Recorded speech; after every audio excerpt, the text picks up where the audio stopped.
Una de las fiestas más importantes que celebraba el pueblo judío era la fiesta del Pentecostés. ¿Pero de qué se trata esta fiesta? ¿Qué celebraba el pueblo de Israel cuando celebraba la fiesta del Pentecostés? Este es el tema que vamos a estudiar en este video. Les invito para que te quedes hasta el final y juntos vamos a estudiar lo que la Biblia dice. Bienvenidos.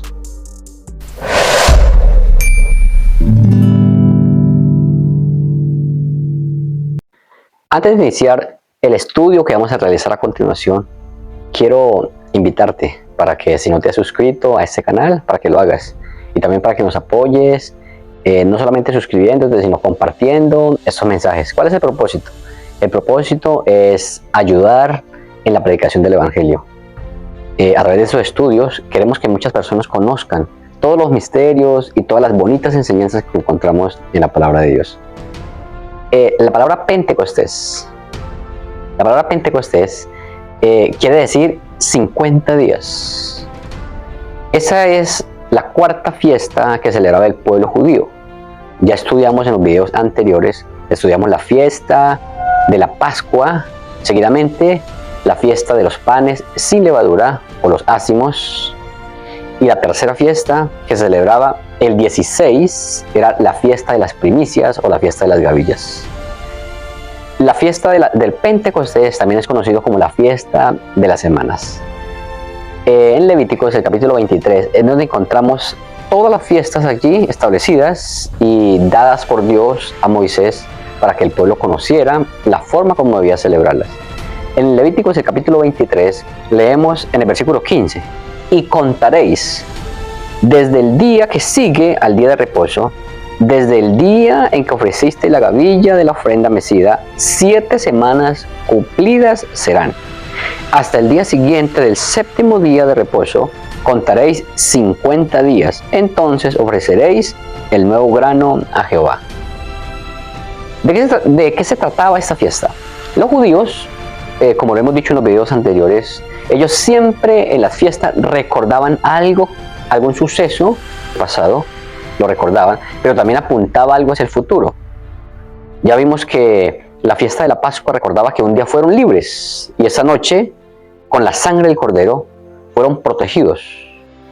Ahora, la fiesta de los panes sin levadura, ellos tuvieron que huir, no pudieron leudar la masa y por eso tuvieron que salir, que representa hacia el futuro, la Pascua representa la liberación por medio del cordero, y los panes sin levadura representa la sepultura del Señor Jesucristo, que su cuerpo no vio corrupción.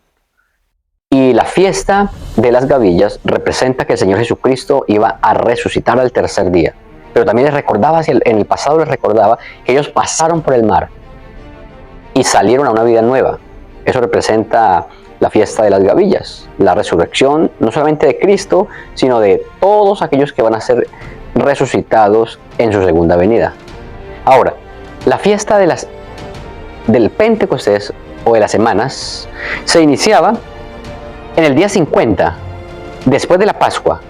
Ellos contaban 7 semanas. Entonces 7 semanas, 7 por 7 da 49, o sea 49 días. Pero noten que el versículo 16 dice hasta el día siguiente. O sea, después de contar las 7 semanas, al día siguiente era el día 50. Pero ¿qué les recordaba a los judíos en el pasado? ¿Qué había pasado 50 días después? ¿Y después de qué? Después de que ellos fueron libres de la esclavitud de Egipto,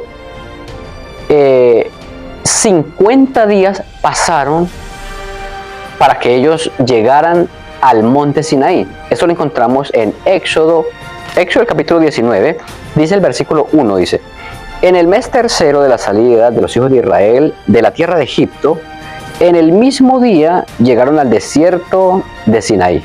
Ahora notemos que dice en el mes tercero.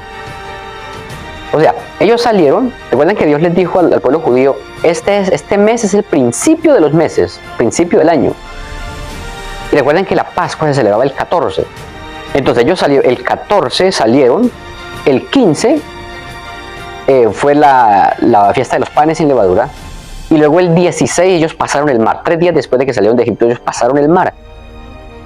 Ahora, eso sucedió el 16 de Nisan, el primer mes. Pero aquí dice que fue al tercer mes que llegaron al monte Sinaí. Entonces, si salieron el 16, contemos 50 días, entonces más o menos entre el 5 y el 6 del tercer mes, ellos llegaron al monte Sinaí. Fue comenzando el mes, pero fue en el tercer mes que llegaron al monte Sinaí. Ahora, ¿qué sucedió en el monte Sinaí? En el monte Sinaí, el capítulo 19, en el versículo 16 dice: aconteció que al tercer día, cuando vino la mañana, vinieron truenos y relámpagos y espesa nube sobre el monte, y sonido de bocina muy fuerte, y se estremeció todo el pueblo que estaba en el campamento. Esto fue el acontecimiento que vio el pueblo judío en el monte Sinaí cuando Dios descendió para entregar los 10 mandamientos. Ahora notemos algo, que esto sucedió en medio de truenos, en medio de un fuerte sonido como de bocina que se escuchaba en el monte. El monte humeaba, el monte temblaba por la presencia de Dios.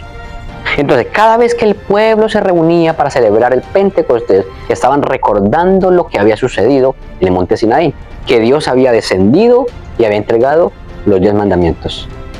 Entonces, los judíos recordaban eso, pero hacia el futuro, ellos les iba a anunciar algo. ¿Qué sucedía en el futuro? Entonces, en los días del Señor Jesucristo, el pueblo celebraba las fiestas del Pentecostés. Se habían olvidado de dar la importancia o el significado de esta fiesta. Porque recuerden que Jesucristo vino y no conocieron que era el Cordero de Dios. No conocieron que en las profecías o en la ley de Moisés, que hace referencia a esto, cuando se refiere a la ley de Moisés, hace referencia a las fiestas que celebraron en el santuario. Ellos, en estas fiestas, estaba anunciado cómo iba a ser el proceso que Dios iba a realizar para salvar al pueblo. Pero ellos, cuando el Señor Jesucristo vino, cuando el Mesías vino, ellos no lo conocieron, porque celebraban las fiestas, pero no entendían el significado de estas fiestas.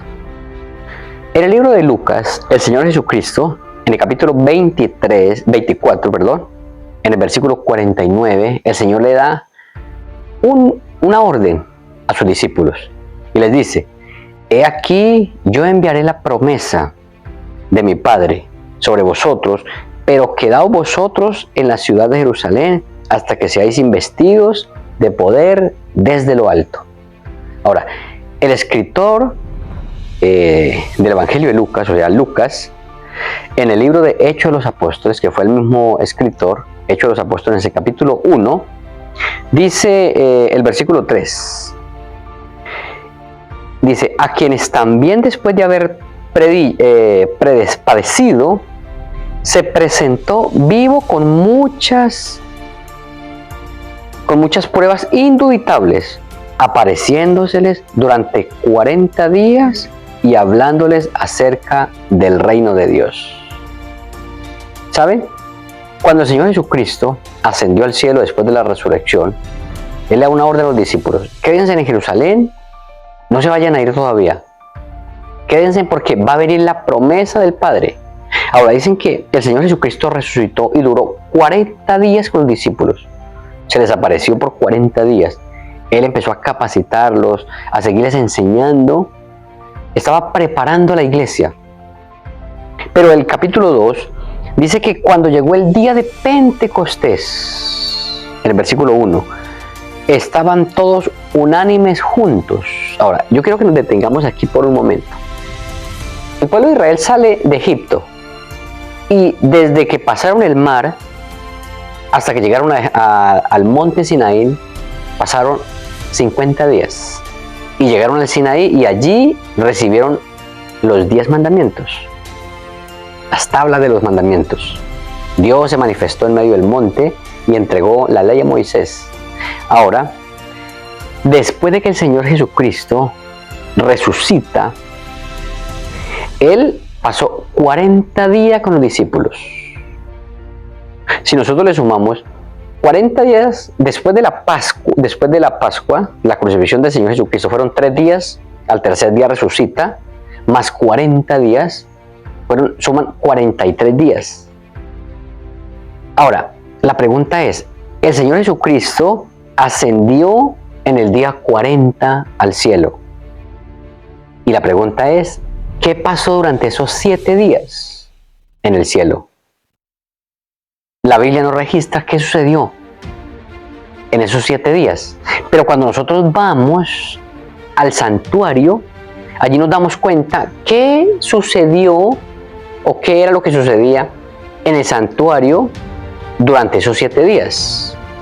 En el libro de Levíticos, cuando Aarón y los hijos fueron ordenados al sacerdocio, en el capítulo 8, dice que Moisés, todo el capítulo narra la forma como Moisés empezó a colocar las vestiduras de los sacerdotes, especialmente la del sumo sacerdote Aarón.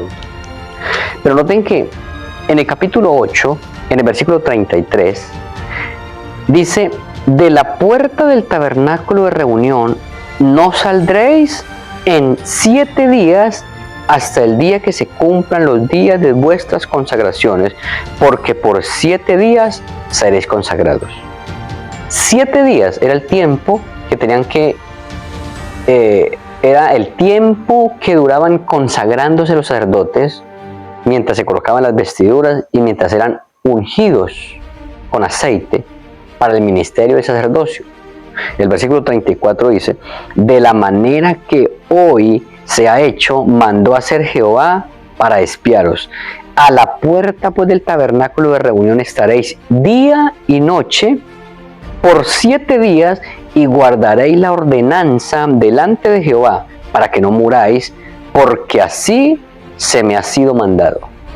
Dios dio una orden explícita. El sumo sacerdote, en este caso con los hijos de Aarón, que eran los sacerdotes que le servían también, que ayudaban, ellos tenían que consagrarse. En esa consagración tenían que colocarse sus vestiduras, tenían que purificarse, se bañaban, se purificaban, y luego Aarón ungía cada una de las prendas, y por último ungía al sacerdote con aceite, y luego colocaba toda la vestimenta. Y allí, después de los 7 días de consagración, iniciaban el ministerio sumo sacerdotal, o el ministerio sacerdotal en el santuario terrenal. Este era el santuario que Moisés había erigido. Pues en Hechos de los Apóstoles, el Señor Jesucristo asciende en el día 40. ¿Qué sucedió durante los 7 días? En estos 7 días, el Señor Jesucristo estaba siendo preparado en el santuario celestial para iniciar el ministerio sumo sacerdotal. El Salmo 133 allí muestra cómo Aarón fue ungido, pero es una representación de la unción de nuestro sumo sacerdote, el Señor Jesucristo. Dice el Salmo 133: mirad cuán bueno y cuán delicioso es habitar los hermanos juntos en armonía. Es como el buen óleo sobre la cabeza, el cual desciende sobre la barba de Aarón, y baja hasta el borde de sus vestiduras, como el rocío de Hermón, que desciende sobre los montes de Sión, porque allí envía Jehová bendición y vida eterna. Aarón fue ungido, y la unción fue tanta sobre la cabeza de Aarón que el aceite bajó por su cabeza y chorreó por su barba. Pero es interesante que en el libro de Hechos de los Apóstoles, cuando el apóstol Pedro predica su primer sermón, su primer discurso, dice algo interesante. Dice en Hechos el capítulo 2, y leamos el versículo 30 y 32, dice: a este Jesús resucitó Dios, de lo cual todos nosotros somos testigos. Así que, exaltado por la diestra de Dios y habiendo recibido del Padre la promesa del Espíritu Santo. Ahora, analicemos algo, que la promesa del Padre había sido hecha, era a Jesucristo. ¿Sí? En Hechos, el capítulo 1, 4, dice: estando juntos, les mandó que no se fueran de Jerusalén, sino que esperasen la promesa del Padre, la cual les dijo: oísteis de mí. Esta promesa había sido hecha al Hijo de Dios, porque el apóstol Pedro dice, volvamos a leer el versículo: a este Jesús resucitó Dios, de lo cual todos nosotros somos testigos. Así que, exaltado por la diestra de Dios y habiendo recibido del Padre la promesa del Espíritu Santo, ha derramado esto que vosotros veis y oís. O sea, el Hijo de Dios recibió la promesa del Padre. Y la promesa era que iba a ser lleno o iba a ser ungido por el Espíritu Santo. ¿Pero para qué la unción? ¿Recuerdan el texto de Levíticos? Los sacerdotes fueron ungidos para iniciar el ministerio sumo sacerdotal. Ahora el Señor Jesucristo le dio ordenanza a los apóstoles de que no se fueran de Jerusalén hasta que no recibieran del Padre la promesa. Ellos no podían iniciar el ministerio de la iglesia primitiva, de la predicación del Evangelio, porque aún no había un intercesor en el santuario celestial. El Señor Jesucristo aún no estaba ministrando como sumo sacerdote, porque Él inició el ministerio sumo sacerdotal el día de Pentecostés. O sea, lo que fue derramado en el aposento alto fue la unción del Espíritu Santo sobre el Señor Jesucristo. Y esto fue derramado y también fue derramado sobre el aposento alto. O sea, ellos recibieron juntamente con el Hijo de Dios la promesa del Espíritu Santo. Entonces, el Pentecostés no solamente recordaba que el pueblo de Israel, 50 días después de haber salido de la esclavitud de Egipto, llegaron al monte Sinaí y Dios se manifestó en medio de truenos y relámpagos. No solamente les recordaba eso, que ese día habían recibido las tablas de la ley de Dios, sino que también les apuntaba que un día, en el aposento alto, la iglesia primitiva iba a recibir del Padre la promesa del Espíritu Santo, y que en el santuario celestial, no en el santuario terrenal, sino en el santuario celestial, ese que dice Hebreos que erigió el Señor, no el hombre, y que el Señor Jesucristo iba allí, iba a ir como sumo sacerdote y se iba a sentar en ese trono. Pues el Señor Jesucristo, el día de Pentecostés, fue ungido como sumo sacerdote, y allí empezó el ministerio de intercesión por su iglesia. El Pentecostés es el inicio del ministerio de nuestro Señor Jesucristo como sumo sacerdote en el santuario celestial. Y allí está intercediendo. Por eso en 1 de Juan, el capítulo 2, el versículo 1, noten que allí nos hace una maravillosa promesa. Y dice: hijitos míos, estas cosas os escribo para que no pequéis. Y si alguno hubiere pecado, abogado tenemos para con el Padre, a Jesucristo el justo. Tenemos un abogado que está intercediendo por nosotros. Desde el día de Pentecostés, ese abogado está intercediendo.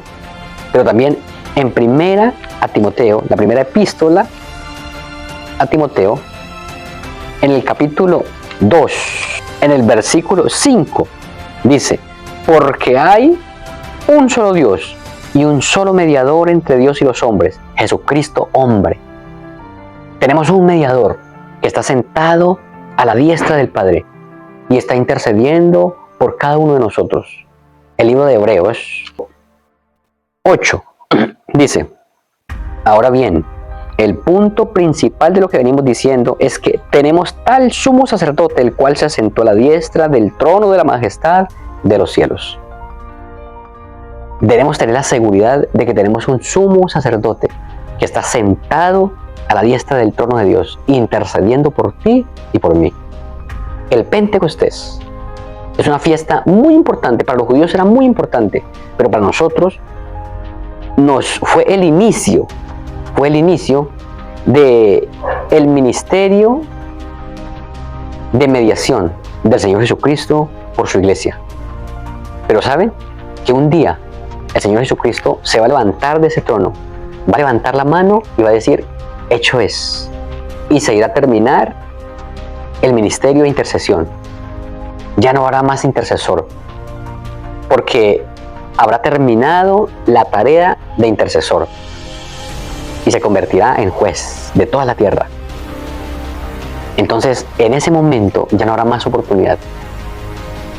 La oportunidad de buscar al Señor es hoy. La oportunidad de buscar a Dios, de estar a cuentas con Él, es hoy. Porque el Señor fue a interceder en el santuario celestial para que nosotros pudiéramos entrar al santuario a través de la intercesión de nuestro Salvador Jesucristo. ¿Estás preparado o ya le diste la oportunidad al Señor Jesucristo para que inscriba tu nombre en el libro de la vida? Es eso lo que Él quiere. Él es paciente para con todos nosotros, no queriendo que ninguno se pierda, sino que todos procedan al arrepentimiento. La invitación que el Señor nos hace es para hoy. Hoy es el día de salvación, hoy es el día de la buena nueva. Yo te invito para que juntos podamos prepararnos cada día para tener derecho a la salvación, para poder alcanzar eso que el Señor tiene preparado para nosotros. Te invito para que ahí donde estés, inclines tu rostro y juntos hagamos esta oración. Querido Dios y Padre, te damos gracias porque podemos tener la seguridad y la certeza de que nuestro Señor Jesucristo está intercediendo aún por nosotros en el santuario celestial. Gracias por el ministerio sumo sacerdotal de nuestro Señor Jesucristo en el santuario celestial. Gracias porque a través de la fiesta del Pentecostés nos muestras que fue el inicio de ese gran ministerio de intercesión de nuestro Salvador Jesucristo. Por favor, ayúdanos para poder aprovechar el tiempo y poder estar preparados para vivir contigo por la eternidad. Bendice a cada persona que escucha este video y a cada persona, Señor, que tiene en su corazón el deseo de abrir su corazón para que tú entres y haga morada en él. En Cristo Jesús, nuestro Salvador, te lo agradecemos todo. Amén. Muy bien, quiero agradecerte por haber permitido que este video pudiera llegar. Gracias y nos vemos en el próximo video. Que Dios te bendiga.